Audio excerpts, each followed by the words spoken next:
So, Cath, we've talked a lot about the experience of bereavement and just now the social connections and the opening of the heart to get over it in a way, but embrace it as a way of transcending it. What are some of the specific things that you do with people when they come to you and they are so stuck? Because they're coming to you because they're so stuck in their grief, and they're not okay with that. They can't see the way forward. They can't see how to get to different possibilities for themselves. How do you help them see those possibilities and embrace them? I think that my starting point is always about being willing to meet them there in that place of feeling lost, stuck, feeling, maybe even hopeless, really despairing, because it's so hard to find places like that in society. Because, like I said earlier, as soon as people are shown any evidence of vulnerability or some of the pain and suffering of what it is to be human, people freak out, and so it really can be hard to find those places where you can be fully seen for all of your experience, and you don't have to edit yourself and in order to prevent other people from being concerned for you. You don't have to protect other people from seeing your emotions, and you don't have to feel judged or shamed for being where you're at. I think a lot of people who are grieving really feel ashamed of that. One of the words that comes up often in that early phase is, I feel just so lost and incompetent. And again, I think it's a modern Western thing particularly, because that place of invulnerability, we really perceive it as a place of incompetence. Like, I don't have control, I don't feel successful, and I don't match that picture perfect stuff that gets marketed to me all the time about what I'm supposed to look like. So I feel like I'm incompetent and not good enough. And so I really, want to start by meeting people there and letting them feel what it is to be seen in their entirety and be received with compassion and non-judgment in their entirety, because that makes it easier for them to see themselves then in their entirety, and to begin to stop pushing away and trying to cut off the parts of themselves that feel painful or not good enough, and to embrace them instead. Because it's my view that the embracing, the choice to integrate and own, is really where you get the creative agency to transform yourself. For people who are coming to you from creative backgrounds, I imagine that's a little bit easier once they're over the hump. That's a terrible way to say it, but once they sort of get, oh, this is what I need to do now, that using creativity to express themselves or to integrate themselves in their experiences might feel fairly natural.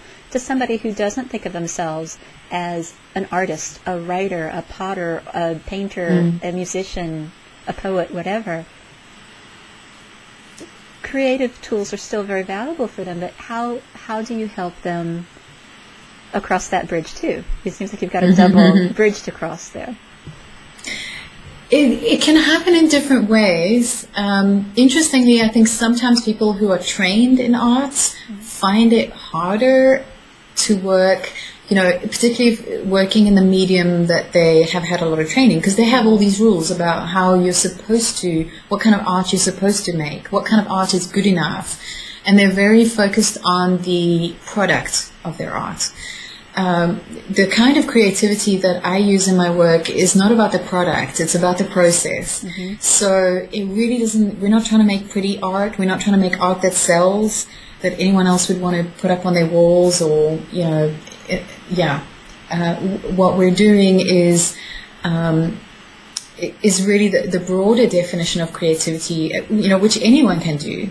We can all make marks on paper with materials, and even it's not always about art making, I also view creativity as just being about conversations where we explore things from different perspectives. So sometimes it's a verbal exchange and we're not making any art, but we're still being creative because we're looking for the and instead of the either or perspective. Or we're examining a story and saying, how do I want to edit that story? And that's a form of creativity where I'm saying, this is what I have, this is what I'm starting with. Oh, look, how do I want to change it? What do I want to do to, what are the qualities of this materials in front of me? My materials being like the experiences I've had in my life. And some of the materials, I didn't get to choose. They got dished out to me. But, what's the picture I want to create with this? I think people...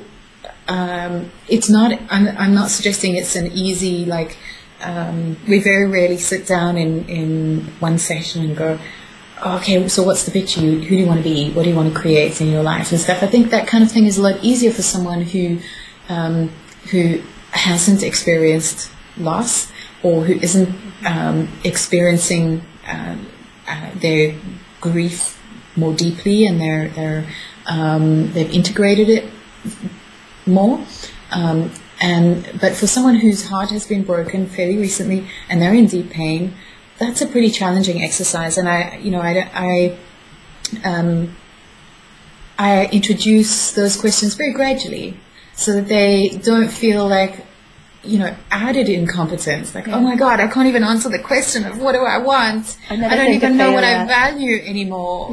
Because that is how it feels at first. It's just, I don't know who I am anymore. Loss shatters your self-identity, your social identities. Everything is just, it's all the same, but you're so different, so it's also different. And so, I'll introduce it very gradually with questions that will begin to help them to uncover what is important now. And how do you want to bring that forward? And often we find that by remembering what it is that they have lost or who it is they have lost. We can have a beautiful conversation really appreciating, why is this so painful right now that this person's physical presence isn't in your life anymore? What are some of your favorite memories? How did they change your life, their presence? What values did you learn from them? What wisdom did you learn from them? What do you want to bring forward in your life because of the impact that they've had in your life, because of loving them? And you don't have to drop all of that, the memories and the impact.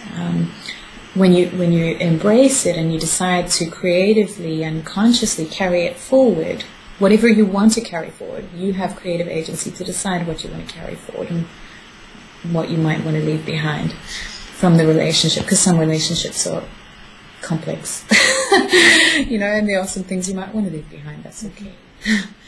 And that can be one way into beginning to create some new sense of, okay, so who am I now?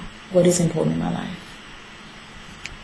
And also gather the empowerment that is available from that. Creating is a very empowering thing. Sure. Not necessarily if you're judging output. You say it's about the process, not about the product at the end. Yeah. But that you can choose and you can recombine and you can see things in a different way and do different things with them than you have before. That feels really good when you do feel out of control, when you do feel lost and incompetent. So I can very much see how the process itself is very comforting. And sometimes even just watching your process for people who are struggling in their process, sometimes, our art making is always a self-portrait. And it's always a reflection of how we create in other areas of our lives. And so you can watch yourself and listen for, the self-criticism and the self-shaming and the I'm not good enough and this should be like that. And then notice, okay, so if that's the impact it has on my art making, and, that can help you to see the impact it's having on other areas of your life where you're shaming yourself, restricting yourself, and it's easier to have courage in your art making than it is to, out there in the world, because, you can recognize in some way that, okay, that's a bit of a safer space. And you can start to broaden your flexibility and, expand your courage a bit and, try something different. Like, okay, so, if I'm a bit of a control freak and I normally like to use only dry materials, because I don't like the way wet materials can, do their own thing, well, how is that a reflection of my life right now? Where am I resisting things that are going on in my life that have their own flow, rather than trying to work with them and flow with them? I'm trying to avoid them. So where can I begin with my art making and introduce maybe some more flowy kind of materials, and then let that be an experience that I can then build my courage into life. Experiential learning. Absolutely. Yeah. Absolutely. Yeah. So Cath, grief really does change over time, and our experience of grief and loss and remembering changes over time. And you've talked about gradually working with people. It's been a little longer now for you from your major loss that sort of set you on this path. But it was profound, not just personally, emotionally profound, but it changed your professional life. You've spoken in other interviews about how it changed your relationship with your husband. It changed how you saw the relationships with other people, and sort of which ones you enforced and which ones you maybe let go a little bit of. It really did reshape your life. So with the passage of time, it's done all of those things. You've done all of those things. But what is the experience now? Do you, on a daily basis, still think differently? Do you choose differently because of that experience of loss? How does it feel this much time on? Yeah, I mean, for me, this loss has been a pretty radical change, and every loss, and particularly when it's a loss of a loved one, every relationship is different. So it can look very different. I know when my grandfather died, that didn't feel as, and I was really close to my grandfather, but it was a different experience, and I didn't feel like it shook my world the way the way my sense of self and our whole world was shaken, when our daughter died in utero. And part of that picture when our daughter died was also that she died because of a hereditary kidney condition that I have, and my health had deteriorated significantly, so there was loss around my health that I was also dealing with, which is pretty scary. And then there is also the risk of becoming pregnant again is too great, and so we've decided not to. And so it's the loss of the chance of ever naturally birthing a child. And so that would be part of the reason that for me it felt like I feel so profoundly changed, because there were so many levels of loss. And so, sometimes we can look at our loss experiences and recognize that, the one that's most visible there is that our daughter died. That's the one that other people acknowledge. But there are these other losses that are kind of invisible. They're less acknowledged to other people, but they're part of what makes the whole breaking of my old self and the need for, inventing a new self, so it makes it so comprehensive. Sort of just a massive ripple of loss. How has it changed us? I think whatever our loss is, one of the first things it does is it rearranges your values. And for me, for the first while, it really felt like I had no values, because I felt like, for a while it felt like the only thing that was important to me was our daughter's life, and she had died, and so nothing was important now. And it took me a little while to begin to notice the things that were important. still, or which had become important for the first time in my life. So there were some things that became important for the first time in my life, like my health, looking after my body. I've always been a bit of a neck up person, you know, in my head and out of my body, and you know, dealing with life from a logical perspective, and kind of forgetting that, you know, my body needs rest and refueling and exercise and all these sorts of things, and very intent on feeding my brain, you know, love reading and researching and learning, and you know, just had a new appreciation now for the fact that I can only live in this world in my body. Like, I really didn't get that before. I get it now. And so that has changed the way that I, you know, look after my body, the way that I function. You know, I work in a more sustainable way. I move my body more. I don't eat some of the rubbish that I used to eat, because I just, you know, I get it. So, you know, sometimes you can lose parts of yourself in your loss experience that, you know, it's a good thing you lost it. You know, for me, it was a good thing that I lost that part of myself that didn't really respect my body. Because, you know, a lot of people have said to me, oh, wow, you know, you take such great care of your health. Like, how have you changed your habits? Hasn't it been hard? Quitting sugar, quitting grain, hasn't it been hard? I just lost that part of myself that disrespected my body and didn't understand the value of my body. And so sometimes that can happen. Again, that's not talked about with loss. We talk about it like it's all dreadful. But, you know, I'd like to give people permission to not just acknowledge what they lost, that they're grieving over and wishing they had lost, but, you know, it's also going to be the case that there are going to be some things you lost that, you know, have liberated you now.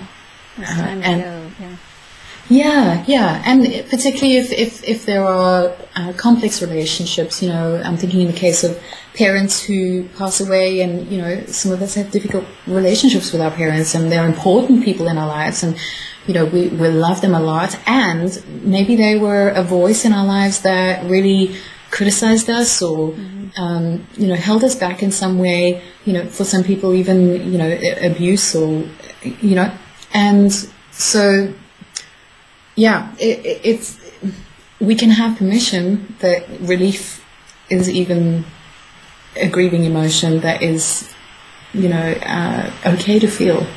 It's you know, even liberated is an emotion that's okay to feel. And that doesn't invalidate your love, because it's not either or, it's and. It's, I miss that person, and I'm grieving the fact that, you know, there are some things, you know, that some reasons I'm sad they're gone, but I also feel more liberated. That's okay. Yeah, it is interesting how sometimes we'll cut ourselves off from some of the real benefits of any experience in life because we don't think we should have those. Yeah, and it's the either-or thinking again. Yeah, you know, let's oversimplify the diversity of reality, and let's only look at one dimension of it. And you know, I just always find it so comforting when reality is diverse is a mantra that has become a deep comfort to me, and I come back to it over and over again, because whenever I look at a situation that's painful, and I sink into, you know, really trying to see the diversity that's in that reality, I find other perspectives that I was missing before, and, you know, it transforms my experience in some way. It gives me lessons that I wasn't noticing before. It helps me to see perspectives. If it's a relationship issue, I can see someone else's perspective for the first time. And from a grieving point of view, I just think it can be enormously liberating to recognize, to really allow for that that I can have, you know, all of these so-called dark and negative and difficult emotions, and I can have the peace, the love, the connection, and in many ways I think that and space is really where our heart expands. You know, like when you're feeling only joy and there isn't a mixed bag of emotions, That's a different kind of feeling. And when you watch a sad movie, I went to see The Vow recently. I don't know if you've seen it. It's showing at the moment. And it's a romance drama kind of movie. And, when you go see a sad movie, there's a part of you that knows that it's just a movie, so it's all okay. And I think that allows us to go there emotionally and experience the sad, because we know it's safe to. Mm-hmm. And I don't know, that I love to go see sad movies because it feels really heart expanding, because I can hold that space of deep sadness while at the same time knowing it's all okay. Mm-hmm.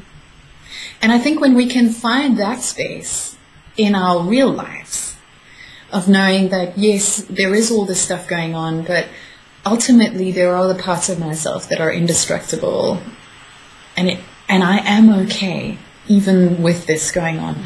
That's a pretty, I don't know, it's hard to find words for that space. It's really empowering. There's a quote by Alice Miller that I just absolutely love, and it's the best explanation for that space, and this also sums up wholehearted living for me. I have it here. There is always a moment in any kind of struggle when one feels in full bloom, vivid, alive. Mm-hmm. One might be blown to bits in such a moment and still be at peace. To be such a person, or to witness anyone at this moment of transcendent presence, is to know that what is human is linked by daring compassion to what is divine. I just love that quote. It's beautiful. Beautiful. Yeah. It is, we spend our whole lives looking for transformative moments, for peak experiences, for, what's it really about? But we generally don't want to look in the dark places. But I think joy can expand your heart, but it's a lot... It's like it can, but it's impossible to avoid if you're in a dark place and you're trying to come out of it whole. Yeah. It will expand it there. Yeah. Yeah. Interesting. Thank you for sharing that, Cath. Pleasure. One of the things I love about wholeheartedness and that approach to vulnerability is the sense of strength that can come out of it. Not necessarily, not rigid strength, but resilience. That sense of it's going to be okay, whether it's because I'm competent or because people will help me when things go wrong. Whatever it is, that there's something on the other side of the challenge or the abyss, whatever it is. So, one of the questions I'd like you to answer is: do you feel more fragile, or do you feel more strong for having come through your experience? Or both? Both.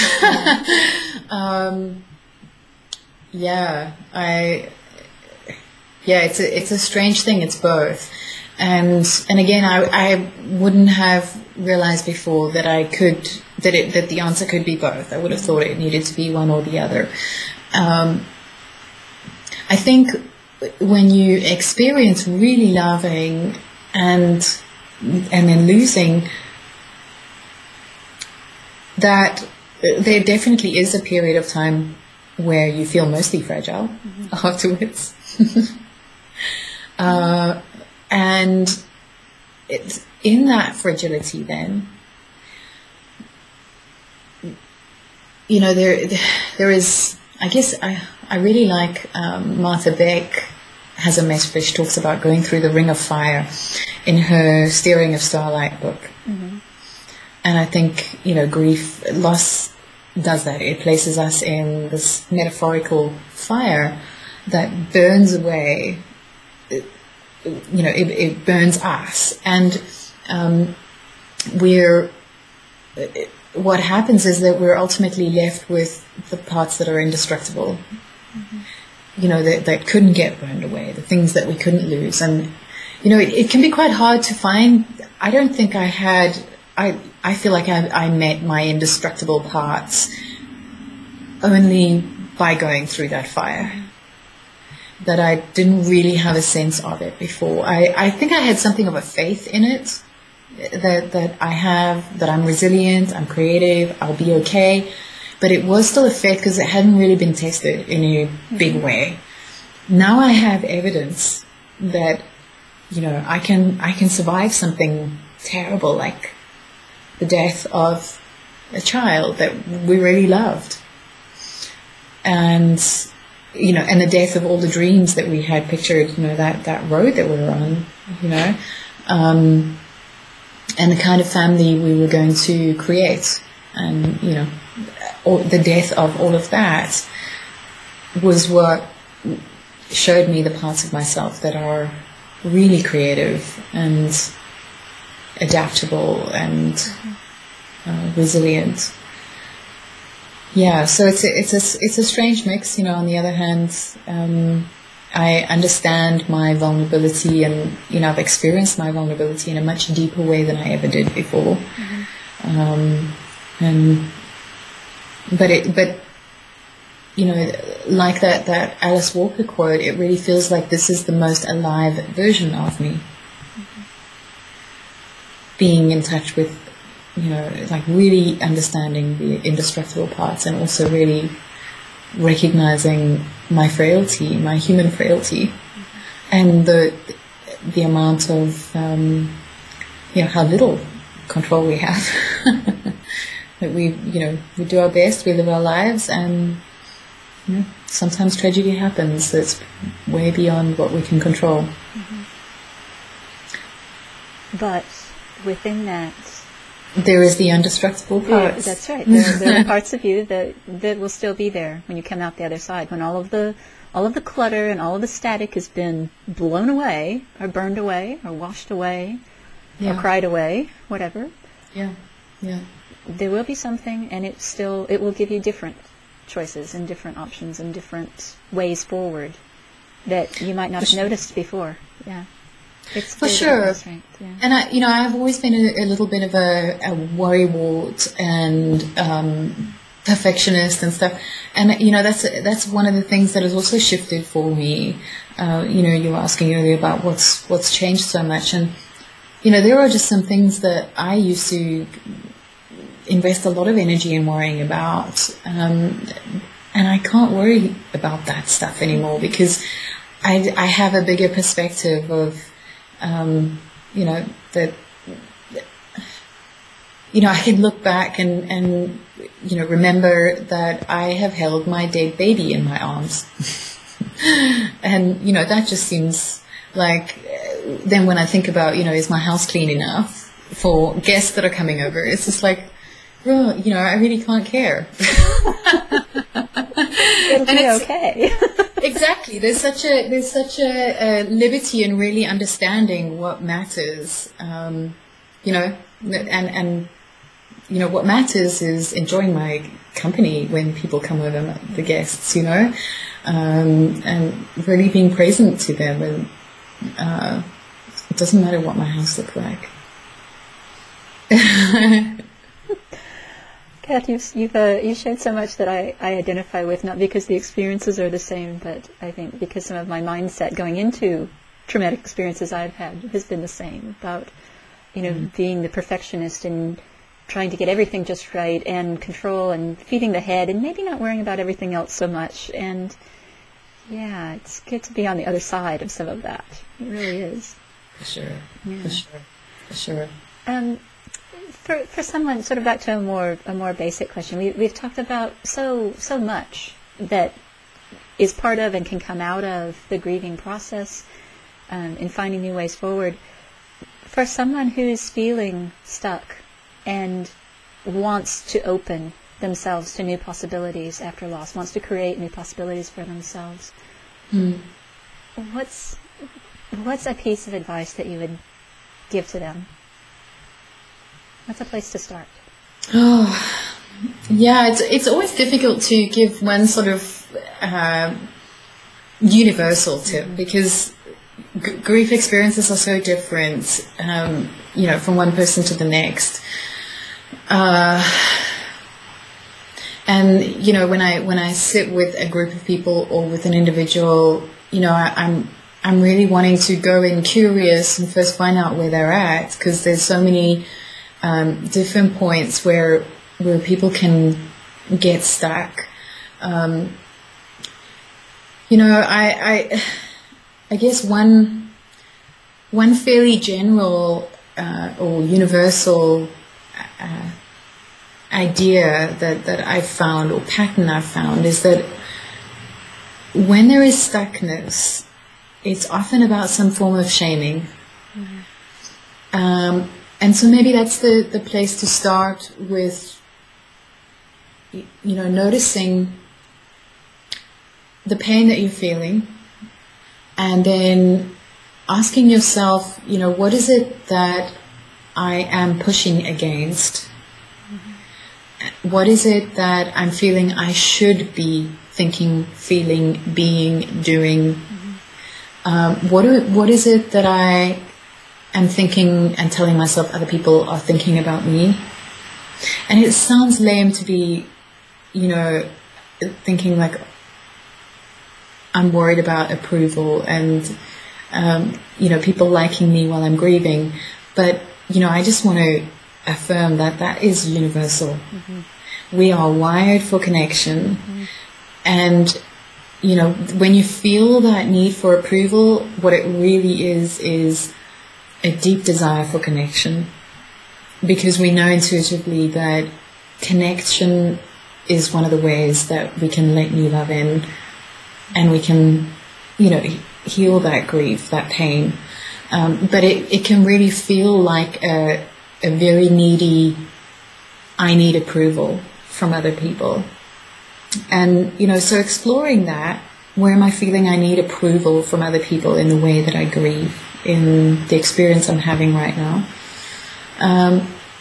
Sometimes just the awareness is enough to liberate yourself from it and recognize that, that's probably made up stuff. Mm-hmm. It's not necessarily the case.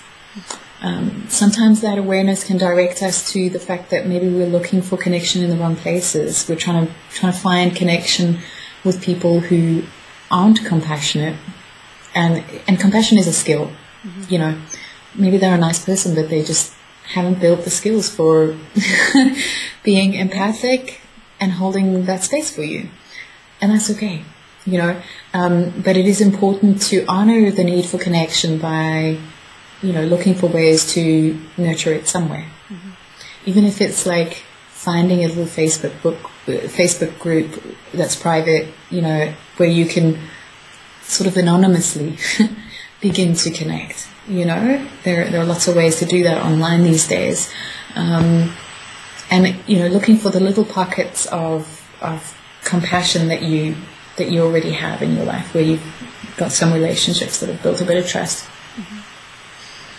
Mm-hmm. Thank you so much for sharing your stories, your insights, your metaphors, the shades of experience that you've gone through, and that you go through with your clients. We don't get a lot of help and good advice and good training on what do you do when really bad stuff happens to you in life. And so I'm really glad to add your voice to the project for this. Thank you. Thank you. Absolutely.